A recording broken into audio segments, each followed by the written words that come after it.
Magandang gabi po sa inyong lahat. Muling nagbabalik si Windra dito sa YouTube. Again po sa mga nangyayari ngayon sa ating bansa. Ito po ay kahilingan ng lahat ng mga gustong makarinig bilang isang psychic tarot reader.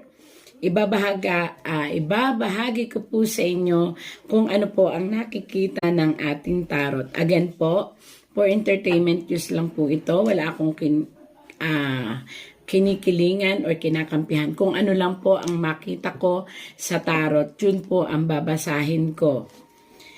Ito po ang tarot. Ito po ay aking babalasahin. Balasa. Ayan, nakikita nyo po, binabalasa ko. At ito po ay i-divide ko sa tatlo. 1, 2, 3. Sa tatlo pong, may suklay pa. Ayan.